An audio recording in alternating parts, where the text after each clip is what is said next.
Judges 19. In those days, when there was no king in Israel, there was a certain Levite living on the farther side of the hill country of Ephraim, who took for himself a concubine out of Bethlehem, Judah. His concubine played the prostitute against him, and went away from him to her father's house to Bethlehem, Judah, and was there for 4 months. Her husband arose and went after her to speak kindly to her, to bring her again, having a servant with him and a couple of donkeys.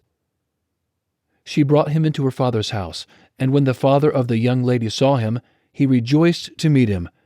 His father-in-law, the young lady's father, kept him there, and he stayed with him 3 days. So they ate and drank and stayed there. On the 4th day they got up early in the morning, and he rose up to depart.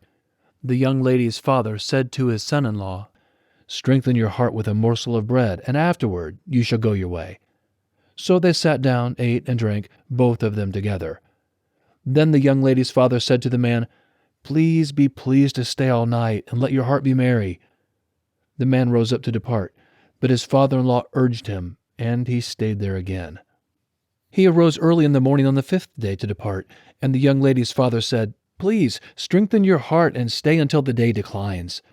And they both ate. When the man rose up to depart, he and his concubine and his servant, his father-in-law, the young lady's father, said to him, "Behold, now the day draws toward evening. Please stay all night. Behold, the day is ending. Stay here, that your heart may be merry, and tomorrow go on your way early, that you may go home." But the man wouldn't stay that night, but he rose up and went near Jebus, also called Jerusalem. With him were a couple of saddled donkeys. His concubine also was with him. When they were by Jebus, the day was far spent, and the servant said to his master, "Please come and let's enter into this city of the Jebusites and stay in it." His master said to him, "We won't enter into the city of a foreigner that is not of the children of Israel, but we will pass over to Gibeah." He said to his servant, "Come and let's draw near to one of these places, and we will lodge in Gibeah or in Ramah." So they passed on and went their way, and the sun went down on them near Gibeah, which belongs to Benjamin. They went over there to go in to stay in Gibeah. He went in and sat down in the street of the city, for there was no one who took them into his house to stay. Behold, an old man came from his work out of the field at evening. Now the man was from the hill country of Ephraim, and he lived in Gibeah, but the men of the place were Benjamites. He lifted up his eyes and saw the wayfaring man in the street of the city, and the old man said, "Where are you going? Where did you come from?" He said to him, "We are passing from Bethlehem, Judah, to the farther side of the hill country of Ephraim. I am from there, and I went to Bethlehem, Judah. I am going to Yahweh's house, and there is no one who has taken me into his house. Yet there is both straw and feed for our donkeys, and there is bread and wine also for me, and for your servant, and for the young man who is with your servants. There is no lack of anything." The old man said, "Peace be to you. Just let me supply all your needs, but don't sleep in the street." So he brought him into his house, and gave the donkeys fodder. Then they washed their feet, and ate and drank. As they were making their hearts merry, behold, the men of the city, certain wicked fellows, surrounded the house, beating at the door. And they spoke to the master of the house, the old man, saying, "Bring out the man who came into your house, that we can have sex with him." The man, the master of the house, went out to them and said to them, "No, my brothers, please don't act so wickedly. Since this man has come into my house, don't do this folly. Behold, here is my virgin daughter and his concubine. I will bring them out now. Humble them and do with them what seems good to you, but to this man don't do any such folly." But the men wouldn't listen to him. So the man grabbed his concubine and brought her out to them, and they had sex with her, and abused her all night until the morning. When the day began to dawn, they let her go. Then the woman came in the dawning of the day, and fell down at the door of the man's house where her lord was, until it was light. Her lord rose up in the morning and opened the doors of the house, and went out to go his way, and behold, the woman his concubine had fallen down at the door of the house, with her hands on the threshold. He said to her, "Get up, and let's get going." But no one answered. Then he took her up on the donkey, and the man rose up and went to his place. When he had come into his house, he took a knife and cut up his concubine, and divided her, limb by limb, into 12 pieces, and sent her throughout all the borders of Israel. It was so that all who saw it said, "Such a deed has not been done or seen from the day that the children of Israel came up out of the land of Egypt to this day. Consider it. Take counsel and speak." Judges 20. Then all the children of Israel went out, and the congregation was assembled as one man, from Dan even to Beersheba, with the land of Gilead to Yahweh at Mizpah. The chiefs of all the people, even of all the tribes of Israel, presented themselves in the assembly of the people of God, 400,000 footmen who drew sword. Now the children of Benjamin heard that the children of Israel had gone up to Mizpah. The children of Israel said, "Tell us, how did this wickedness happen?" The Levite, the husband of the woman who was murdered, answered, "I came into Gibeah that belongs to Benjamin, I and my concubine, to spend the night. The men of Gibeah rose against me and surrounded the house by night. They intended to kill me, and they raped my concubine, and she is dead. I took my concubine and cut her in pieces, and sent her throughout all the country of the inheritance of Israel, for they have committed lewdness and folly in Israel. Behold, you children of Israel, all of you, give here your advice and counsel." All the people arose as one man, saying, "None of us will go to his tent, neither will any of us turn to his house. But now this is the thing which we will do to Gibeah. We will go up against it by lot, and we will take 10 men of 100 throughout all the tribes of Israel, and 100 of 1,000, and 1,000 out of 10,000 to get food for the people, that they may do, when they come to Gibeah of Benjamin, according to all the folly that the men of Gibeah have done in Israel." So all the men of Israel were gathered against the city, knit together as one man. The tribes of Israel sent men throughout all the tribe of Benjamin, saying, "What wickedness is this that has happened among you? Now therefore deliver up the men, the wicked fellows who are in Gibeah, that we may put them to death and put away evil from Israel." But Benjamin would not listen to the voice of their brothers, the children of Israel. The children of Benjamin gathered themselves together out of the cities to Gibeah, to go out to battle against the children of Israel. The children of Benjamin were counted on that day out of the cities 26,000 men who drew the sword, in addition to the inhabitants of Gibeah, who were counted 700 chosen men. Among all these soldiers there were 700 chosen men who were left-handed. Every one of them could sling a stone at a hair and not miss. The men of Israel, besides Benjamin, were counted 400,000 men who drew sword. All these were men of war. The children of Israel arose, went up to Bethel, and asked counsel of God. They asked, "Who shall go up for us first to battle against the children of Benjamin?" Yahweh said, "Judah first." The children of Israel rose up in the morning and encamped against Gibeah. The men of Israel went out to battle against Benjamin, and the men of Israel set the battle in array against them at Gibeah. The children of Benjamin came out of Gibeah, and on that day destroyed 22,000 of the Israelite men down to the ground. The people, the men of Israel, encouraged themselves, and set the battle again in array in the place where they set themselves in array the first day. The children of Israel went up and wept before Yahweh until evening, and they asked of Yahweh, saying, "Shall I again draw near to battle against the children of Benjamin, my brother?" Yahweh said, "Go up against him." The children of Israel came near against the children of Benjamin the second day.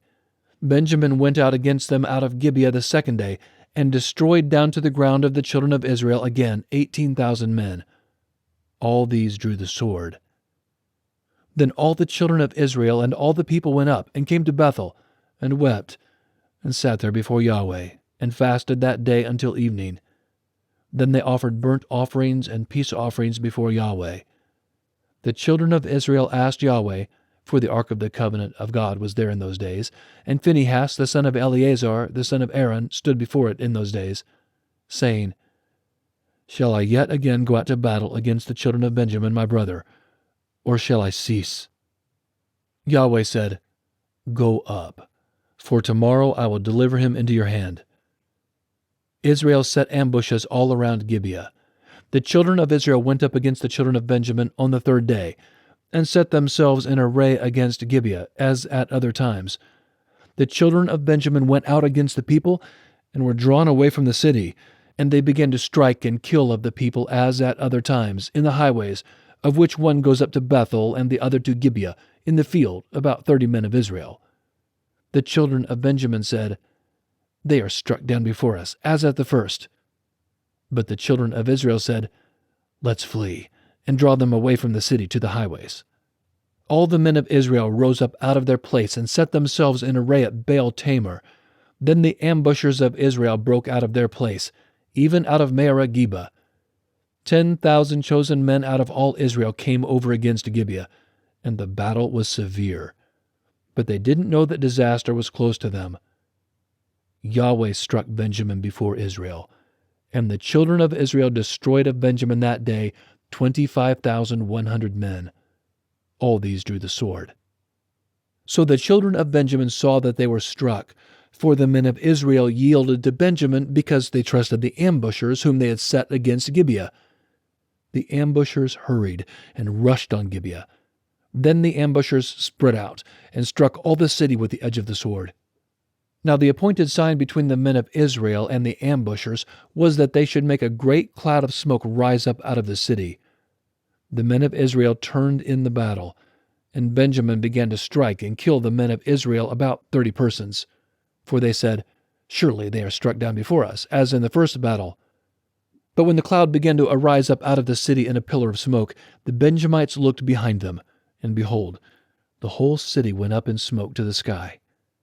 The men of Israel turned, and the men of Benjamin were dismayed, for they saw that disaster had come on them.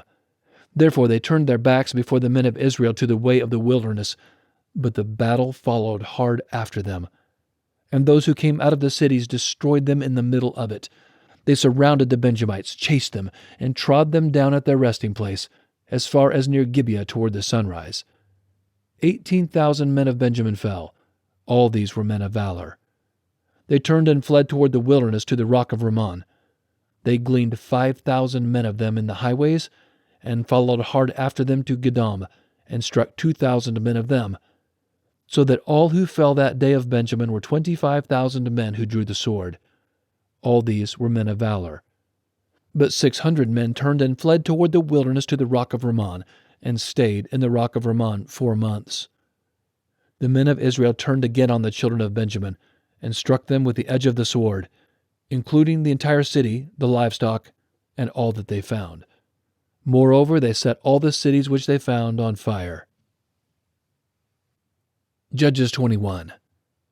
Now the men of Israel had sworn in Mizpah, saying, None of us will give his daughter to Benjamin as a wife. The people came to Bethel and sat there until evening before God, and lifted up their voices and wept severely. They said, Yahweh, the God of Israel, why has this happened in Israel, that there should be one tribe lacking in Israel today? On the next day, the people rose early and built an altar there, and offered burnt offerings and peace offerings. The children of Israel said, Who is there among all the tribes of Israel who didn't come up in the assembly to Yahweh? For they had made a great oath concerning him who didn't come up to Yahweh to Mizpah, saying, He shall surely be put to death. The children of Israel grieved for Benjamin their brother, and said, There is one tribe cut off from Israel today. How shall we provide wives for those who remain, since we have sworn by Yahweh that we will not give them of our daughters to wives? They said, What one is there of the tribes of Israel who didn't come up to Yahweh to Mizpah? Behold, no one came from Jabesh-Gilead to the camp to the assembly. For when the people were counted, behold, there were none of the inhabitants of Jabesh-Gilead there. The congregation sent 12,000 of the most valiant men there, and commanded them, saying, Go and strike the inhabitants of Jabesh-Gilead with the edge of the sword, with the women and the little ones. This is the thing that you shall do. You shall utterly destroy every male and every woman who has lain with a man. They found among the inhabitants of Jabesh-Gilead 400 young virgins who had not known man by lying with him, and they brought them to the camp to Shiloh, which is in the land of Canaan. The whole congregation sent and spoke to the children of Benjamin who were in the rock of Rimmon, and proclaimed peace to them. Benjamin returned at that time, and they gave them the women whom they had saved alive of the women of Jabesh-Gilead. There still weren't enough for them. the people grieved for Benjamin, because Yahweh had made a breach in the tribes of Israel. Then the elders of the congregation said, "How shall we provide wives for those who remain, since the women are destroyed out of Benjamin?" They said, "There must be an inheritance for those who are escaped of Benjamin, that a tribe not be blotted out from Israel.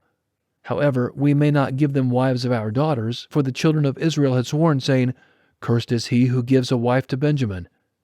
They said, "Behold, there is a feast of Yahweh from year to year in Shiloh, which is on the north of Bethel, on the east side of the highway that goes up from Bethel to Shechem, and on the south of Lebonah." They commanded the children of Benjamin, saying, "Go and lie in wait in the vineyards, and see, and behold, if the daughters of Shiloh come out to dance in the dances, then come out of the vineyards, and each man catch his wife of the daughters of Shiloh, and go to the land of Benjamin. It shall be, when their fathers or their brothers come to complain to us, that we will say to them, 'Grant them graciously to us, because we didn't take for each man his wife in battle, neither did you give them to them, otherwise you would now be guilty.'" The children of Benjamin did so, and took wives for themselves according to their number, of those who danced, whom they carried off. They went and returned to their inheritance, built the cities, and lived in them. The children of Israel departed from there at that time, every man to his tribe and to his family, and they each went out from there to his own inheritance.